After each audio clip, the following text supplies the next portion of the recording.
Si je devais donner un titre au message de ce soir, méditation ou message, ce serait des choix guidés par Dieu. Des choix qui sont guidés par Dieu. En tant que chrétien, en tant qu'être humain plus largement, on a tous des choix à faire. Ce soir, en allant se coucher, certains vont choisir à quelle heure ils vont mettre le réveil pour demain matin. D'autres vont peut-être déjà réfléchir à quelle tenue ils vont mettre demain. D'autres vont réfléchir et choisir qu'est-ce qu'ils vont faire demain. Et ainsi de suite, nous avons toutes et tous des choix à faire, n'est-ce pas? Avec plus ou moins, je dirais, d'incidence sur le cours de nos vies. Des choix qui, on dirait, ne vont rien changer au cours de notre existence, comme la couleur de mes chaussettes que je vais mettre demain. On va dire qu'il n'y aura pas énormément d'incidence sur la journée, de comment elle va se passer. Quoique, si c'est un jour où je vais rencontrer un futur patron, peut-être que s'il me voit arriver avec des chaussettes rouges d'un côté et jaunes de l'autre, et puis avec un pantalon trop court, ça aura une certaine incidence. Mais il y a des choix, on va dire, qui restent basiques et qui ne vont pas faire basculer mon existence. Alors, il y a d'autres choix qui peuvent avoir des conséquences plus ou moins importantes. Et ce serait vraiment de ces choix-là que j'aimerais parler ce soir, des choix qui sont guidés par Dieu. Je ne vais pas donner les 10 clés pour être sûr de ne pas se tromper, pour être sûr de, de faire les bons choix, de prendre les bonnes décisions, mais plutôt relever certains points importants à considérer face aux choix, face aux différentes décisions qu'on a à prendre, qui se présentent devant nous. Et je vous invite à lire dans le livre de Ruth les premiers versets, on va lire les 18 premiers versets. Il y a 4 chapitres. Ruth, je trouve que c'est un livre qui est magnifique. On va s'arrêter aux 18 premiers versets et je vous encourage et je vous invite à lire, on va dire, le reste de l'histoire de Ruth. Peut-être que certains la connaissent, mais de lire ce livre, ces 4 chapitres, de les lire d'une traite et de voir l'ensemble du tableau. Alors Ruth, chapitre 1. À l'époque des juges, il y eut une famine dans le pays. Un homme de Bethléem de Juda partit avec sa femme et ses 2 fils s'installer dans le pays de Moab. Le nom de cet homme était Elimelech, celui de sa femme Naomi, et ses 2 fils s'appelaient Machlon et Kiljon. Ils étaient Éphratiens de Bethléem en Juda. Arrivés au pays de Moab, ils s'y établirent. Elimelech, le mari de Naomi, mourut et elle resta avec ses 2 fils. Ils prirent des femmes moabites, l'une s'appelait Orpa, l'autre Ruth, et ils habitèrent là environ 10 ans. Machlon et Kiljon moururent aussi tous les 2, et Naomi resta privée de ses 2 fils et de son mari. Alors elle se leva, elle et ses belles-filles, afin de quitter le pays de Moab. En effet, elle y avait appris que l'Éternel était intervenu en faveur de son peuple et lui avait donné du pain. Elle partit de l'endroit où elle habitait, accompagnée de ses 2 belles-filles, et elle se mit en route pour retourner dans le pays de Juda. Naomi dit à ses 2 belles-filles, « Allez-y, retournez chacune dans la famille de votre mère. Que l'Éternel agisse avec bonté envers vous, comme vous l'avez fait envers ceux qui sont morts et envers moi. Que l'Éternel fasse trouver à chacune du repos dans la maison d'un mari. » Puis elle les embrassa, elles se mirent à pleurer tout haut, et lui dirent, « Non, nous irons avec toi vers ton peuple. » Naomi dit, « Retournez chez vous, mes filles, pourquoi viendriez-vous avec moi? Suis-je encore en état d'avoir des fils qui puissent devenir vos maris? Retournez chez vous, mes filles, allez-y. Je suis trop vieille pour me remarier, et même si je disais j'ai de l'espérance, même si cette nuit j'étais avec un homme et que je mette au monde des fils, attendriez-vous cela? Attendriez-vous pour cela qu'ils aient grandi? Refuseriez-vous pour cela de vous marier? Non, mes filles, car à cause de vous je suis dans une grande amertume, parce que l'Éternel est intervenu contre moi. » Elles se remirent à pleurer tout haut. Orpa embrassa sa belle-mère, mais Ruth lui resta attachée. Naomi dit à Ruth, « Tu vois, ta belle-sœur est retournée vers son peuple et vers ses dieux. Retourne chez toi comme elle. » Ruth répondit, « Ne me pousse pas à te laisser à repartir loin de toi. Où tu iras, j'irai. Où tu habiteras, j'habiterai. Ton peuple sera mon peuple et ton Dieu sera mon Dieu. Où tu mourras, je mourrai et j'y serai enterré. Que l'Éternel me traite avec la plus grande sévérité si autre chose que la mort me sépare de toi. » La voyant décidée à l'accompagner, Naomi cessa d'insister auprès d'elle. Amen. Les 18 premiers versets. Des choix guidés par Dieu. On voit dans ce premier chapitre, dans ces premiers versets, que plusieurs personnes font des choix qui vont influencer leur existence. Et la première chose que j'avais à cœur de prendre, ou plutôt de relever, c'est prendre du recul et analyser. Et de prendre le contre-exemple, justement, d'Elimelech et Naomi pour montrer qu'ils n'ont pas pris ce recul, qu'ils n'ont pas pris le temps d'analyser. Nous sommes dans l'époque des juges. Dans la Bible, cette époque correspond à un temps durant lequel le peuple d'Israël est tantôt en révolte contre Dieu, tantôt dans la désobéissance, tantôt dans l'obéissance. Tantôt le peuple oublie Dieu, se révolte, et Dieu, pour se rappeler à eux, va permettre certaines épreuves. Dans le cas présent, c'est une famine. Le livre des juges, on le connaît aussi de par l'histoire de Gédéon notamment, qui est peut-être un des juges les plus connus. À ce moment-là, alors que Dieu va utiliser Gédéon, c'est l'oppression madianite. Ou alors il y a aussi Samson, c'est l'oppression des Philistins. Et ici nous sommes dans l'époque des juges, c'est une famine. Le peuple de Dieu s'est éloigné de son Dieu, l'a quitté, et voilà qu'une famine est là. Voilà le contexte dans lequel s'inscrit le livre de Ruth. Et on voit une famille issue de Bethléem, issue du pays promis, issue de ce pays où Dieu a dit qu'il coulera le lait et le miel, une famille qui vient de ce pays déménager dans le pays voisin de Moab à cause d'une famine. Bethléem.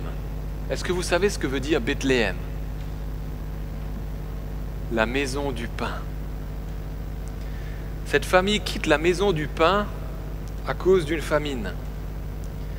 Et le choix de quitter ce lieu pour aller justement en dehors du pays promis peut sembler incompréhensible.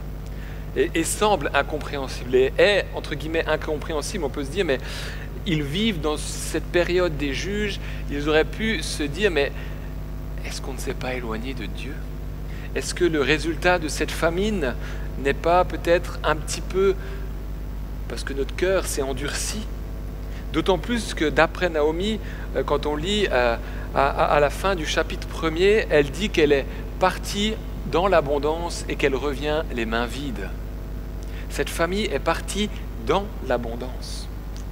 C'est un des derniers versets du chapitre 1 où justement elle va dire « Mais ne m'appelez plus Naomi, mais appelez-moi Mara, car le Tout-Puissant m'a rempli d'amertume. J'étais dans l'abondance, verset 21, à mon départ, et l'Éternel me ramène les mains vides. » Étonnant.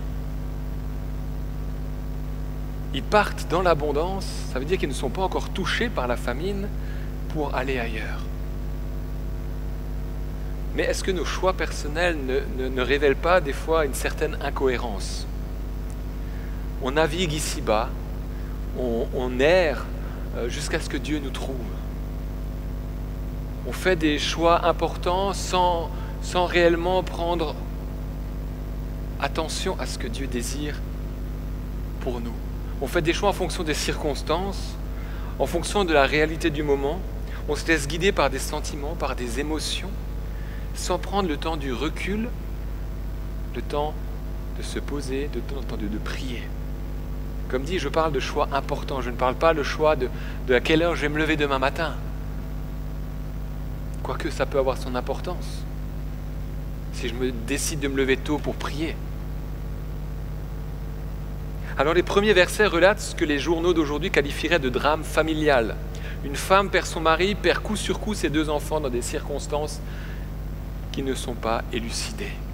Le gros titre des journaux actuellement. Et tant de vies gâchées suite à des mauvais choix, suite à des décisions prises sur un coup de tête, sur un désir, sur une émotion.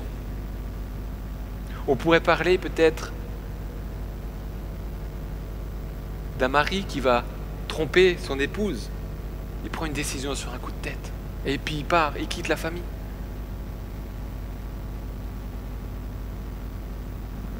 Cette famille s'en va déménager, s'en va. Et d'après les termes utilisés, il n'était pas censé rester très longtemps là-bas. Et pourtant 10 années se sont écoulées. Mais en hébreu, les termes qui sont utilisés disent que normalement, c'était pour un temps, pour une période. Mais 10 ans se sont écoulés, 10 ans.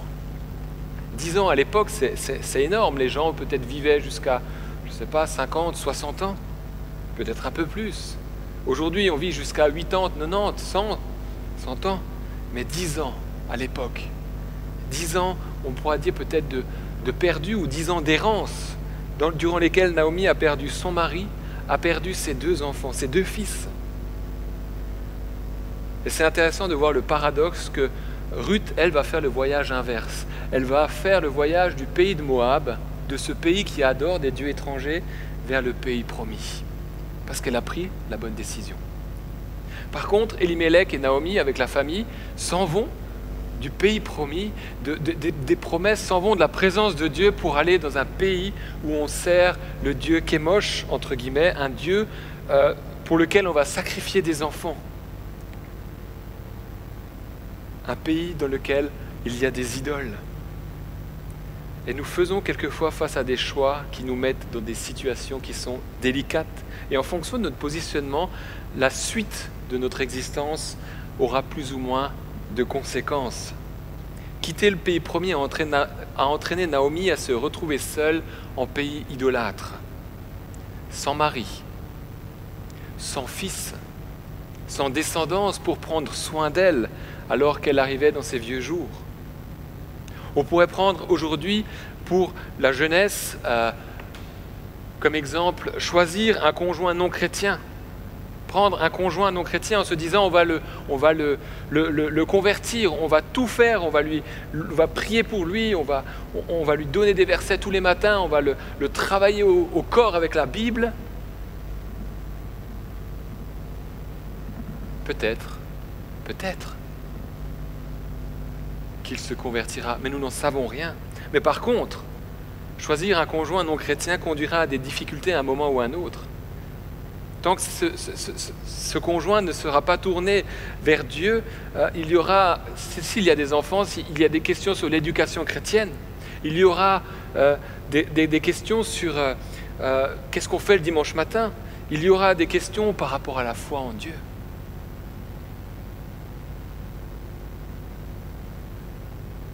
Ou alors ce serait de choisir la facilité. C'est frappant de voir que cette famille s'en va alors qu'elle n'est pas vraiment encore dans la famine. Ruth dit qu'elle part dans l'abondance. On part, on veut voir autre chose. On fuit nos réalités présentes pour peut-être fuir une situation dans laquelle Dieu veut se révéler à nous. Il y a des choix qui demandent du recul et du temps, que ce soit des choix professionnels, des choix peut-être au niveau de comment je gère mon argent, des choix de comment est-ce que je vis dans la famille, qu'est-ce que je choisis, quel temps j'investis. Il y a les choix qu'il faut faire sur le moment présent, accepter telle ou telle chose alors que mon agenda est déjà plein. Là, on n'a pas le temps peut-être de prier, on n'a pas le temps de prendre le recul. Mais par contre, on peut se dire, mais est-ce que c'est encore sage que je rajoute cela alors que je suis complètement débordé ? Alors que je suis complètement sous la vague. Il y a ces choix-là on va dire, qui sont importants et puis qui viennent, je dirais, de manière quotidienne, où il faut choisir. Mais le plus important, et c'est ce à quoi ce texte nous encourage, c'est justement de pouvoir être dans cette relation avec Dieu. Et quand on voit de prime abord ces versets, on pourrait se dire que Elimelech est un homme sage. Elimelech est un homme qui réfléchit, qui prend soin de sa famille. Il voit qu'il va y avoir la famine. On aurait fait la même chose. On aurait cherché une solution pour subvenir à nos besoins. Quand il y a 2 ou 3 ans, maintenant ça passe tellement vite, quand au début il y a commencé à avoir des pénuries dans les magasins, il y a des magasins où il n'y avait plus de fruits et de légumes.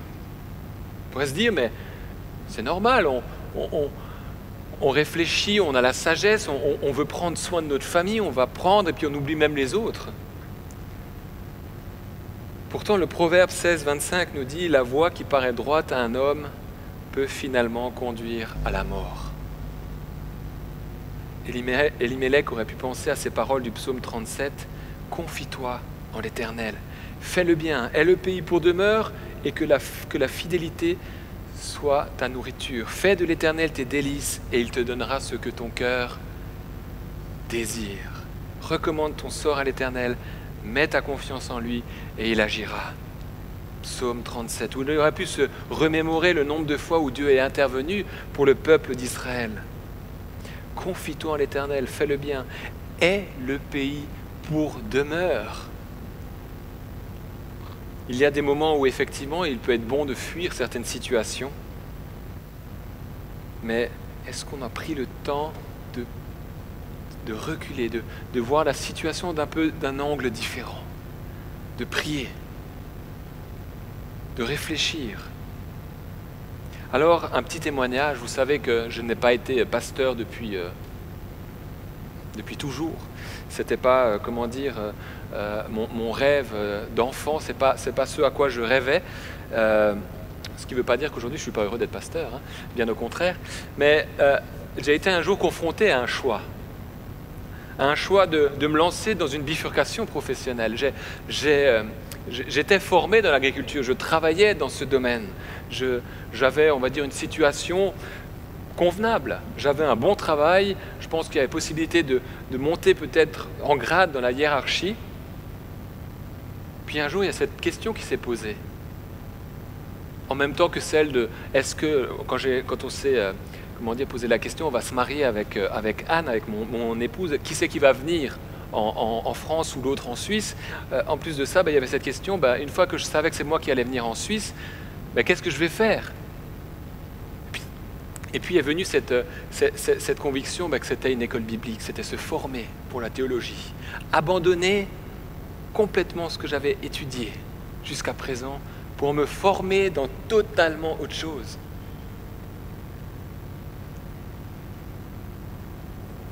Je ne vais pas faire le fort ce matin. Voilà, je l'ai dit ce matin. Ce soir, je savais que je me ferais avoir. Je ne vais pas faire le fort et le fier parce que de nombreuses questions sont survenues, des interrogations. Mais est-ce que c'est sage? En plus des questions que je me posais moi-même, il a fallu, et puis c'est normal, on va dire, que d'autres personnes viennent avec les mêmes questions. Mais tu ne vas pas cotiser pour la retraite pendant ce temps. Qui c'est qui va subvenir à tes besoins? 3 ans, plus rien. Est-ce que j'ai perdu du temps en étudiant l'agriculture? Est-ce que je me suis perdu en route? Est-ce que j'ai fait un mauvais choix? Est-ce que j'aurais dû faire autrement? Pourtant, aujourd'hui, je suis certain d'avoir fait le bon choix dans cette bifurcation. Et ce que j'ai étudié avant me sert encore aujourd'hui.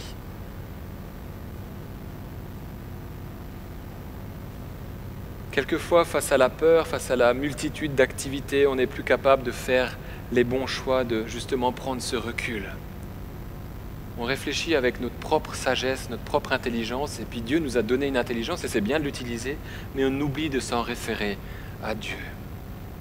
Et quand on voit le choix de Naomi, alors que Elimelech est parti parce qu'il y avait une famine, on voit que Naomi va revenir à Bethléem parce que l'Éternel s'est montré bienveillant envers son pays. Ça veut dire que la famine avait disparu. Et tout d'un coup, Naomi revient. Des fois, on se retrouve dans des situations, on se dit, mais on n'arrive pas à s'en sortir. Mais est-ce que peut-être il y a un choix que j'ai fait où je suis moi responsable de la situation?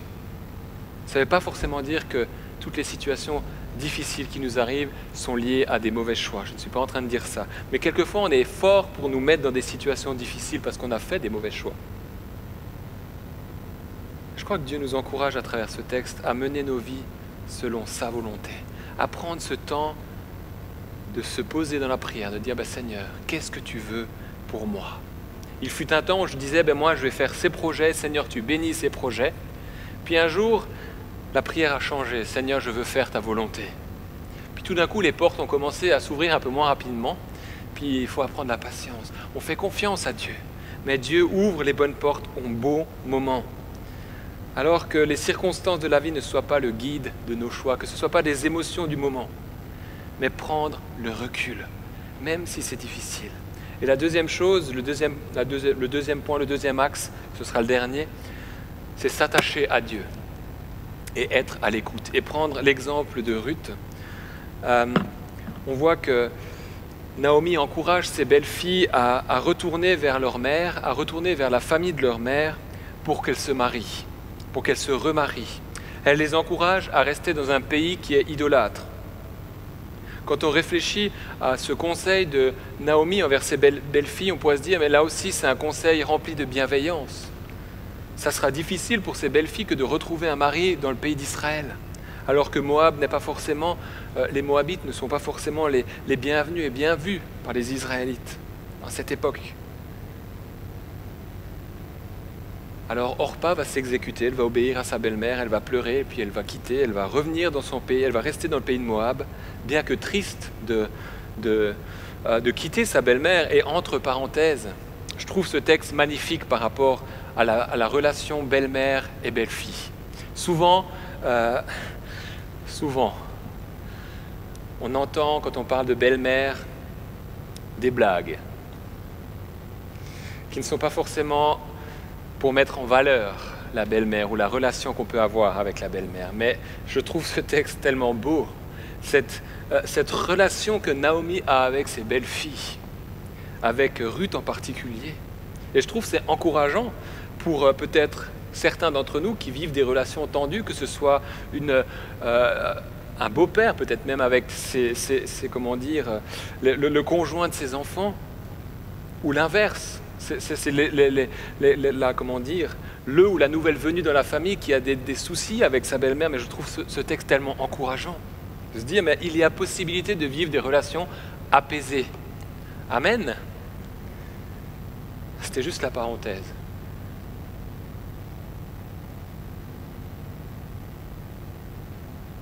Naomi encourage ses belles-filles à rester au pays de Moab, mais je pense qu'il y a vraiment un désir de bienveillance derrière. Pourtant, elle conseille mal ses belles-filles. Alors, vers qui est-ce qu'on se tourne lorsqu'on a une décision à prendre? Quelle est la première chose que l'on fait quand j'ai une décision importante à prendre? S'attacher à Dieu, chercher sa face, être à l'écoute et puis me tourner vers des personnes de confiance, des personnes qui ne vont pas me brosser dans le sens du poil, me dire oui, c'est bien, va dans cette direction, c'est très bien, le Seigneur va te bénir. Des personnes qui osent me dire, mais est-ce que tu crois vraiment que c'est cela que Dieu veut pour toi? Qui osent peut-être venir me remettre en question, qui vont me pousser à la réflexion. Entourons-nous de personnes dignes de confiance. Et il y a un élément qui est frappant dans ce passage, c'est que Dieu n'est pas directement mentionné. On parle de l'Éternel, mais ce n'est pas directement mentionné. Pourtant, on voit que c'est Dieu qui œuvre du début à la fin. C'est Dieu qui rectifie le tir. C'est Dieu qui ramène Naomi vers le pays promis. C'est Dieu qui fait que Ruth va suivre Naomi. Et c'est intéressant de voir que Naomi va revenir à Bethléem, la maison du pain. Elle va revenir avec Ruth. Ruth va devenir l'arrière-grand-mère du roi David, qui lui est aussi né à Bethléem. Jésus est aussi né à Bethléem. Ruth apparaît dans la lignée généalogique directe de Jésus. On voit l'œuvre de Dieu qui est capable de tracer un trait droit avec nos lignes courbes, et il y a un encouragement peut-être pour nous ce soir de se dire, mais ma vie me semble tellement tortueuse, mais Dieu est celui qui est capable de rectifier le tir, est celui qui est capable de ramener dans le bon chemin. Et Ruth est l'exemple même de la foi de la personne qui a fait justement les bons choix, des choix qui sont fondés parce qu'elle a su écouter. Ne me pousse pas à te laisser à repartir loin de toi. Où tu iras, j'irai. Où tu habiteras, j'habiterai. Ton peuple sera mon peuple. Ton Dieu sera mon Dieu. Où tu mourras, je mourrai, j'y serai enterré. Ton Dieu sera mon Dieu. Ton peuple sera mon peuple.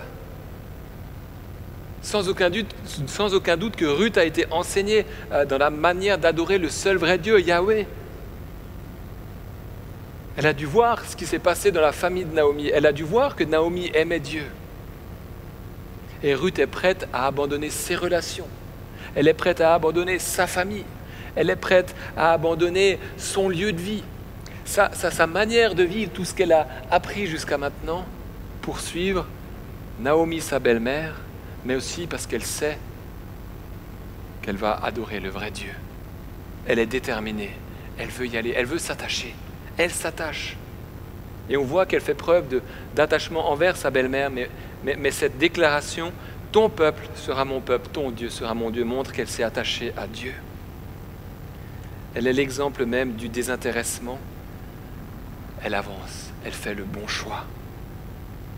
Elle va suivre les conseils de sa belle-mère, elle va être à l'écoute. Être à l'écoute et faire les choix selon ce que Dieu désire. Et quelquefois, on a aussi peut-être des choix qui sont difficiles à faire, se séparer de relations qui sont toxiques, peut-être effectuer une réorientation dans nos priorités, oser mettre notre avenir entre les mains de Dieu. Encore et encore, qu'est-ce que Dieu tu veux maintenant pour moi? Peut-être que c'est une autre saison qui s'ouvre. Il faut dire qu'on est quand même assez doué pour perdre de l'énergie dans des activités que Dieu ne nous demande pas forcément, n'est-ce pas? Des fois, on se met corps et âme dans des activités, mais je me suis déjà posé la question personnellement, mais est-ce que tout ce que je fais, est-ce que c'est vraiment la volonté de Dieu? Ou est-ce que des fois je brasse juste du vent? Mais parce que c'est pour Dieu, on se dit, ben alors c'est bien. Mais est-ce que c'est est-ce que c'est les bonnes œuvres que Dieu a préparées d'avance pour moi? Pour nous? Des choix concernant les activités, des choix concernant les priorités, des choix concernant notre avenir, des choix concernant notre manière de servir. Des choix, on en a toutes et tous à faire jour après jour. Et je crois que l'idée n'est pas de chercher de midi à 14h, de se dire il est très bien de prier, de jeûner, de prier justement pour des sujets particuliers. Mais on ne peut pas non plus jeûner et prier pour chaque décision et chaque choix qui se présente devant nous, n'est-ce pas? Mais par contre, en cultivant notre relation à Dieu, en prenant des temps particuliers avec Dieu, nous saurons quand les événements arrivent, qu'est-ce qu'il faut faire? Est-ce que je prends à droite? Est-ce que je prends à gauche? Est-ce que ça, en fait, je laisse de côté parce que ce n'est pas pour moi? Ça, je ne peux pas faire. Ça, je dis non. J'arrive pas. On a le droit de dire non. On a le droit de fixer des limites. Et il faut fixer des limites. Mais Dieu est celui qui peut rectifier le tir et qui veut rectifier le tir. Alors qu'on puisse vraiment le laisser nous parler encore ce soir, peut-être juste prendre un temps de prière, un temps de silence. Peut-être que tu es face à un dilemme justement. Tu te dis, mais qu'est-ce que je dois faire, Seigneur, dans cette situation? Qu'est-ce que tu désires pour moi? Soyons simplement à l'écoute de ce que Dieu désire mettre sur notre cœur maintenant.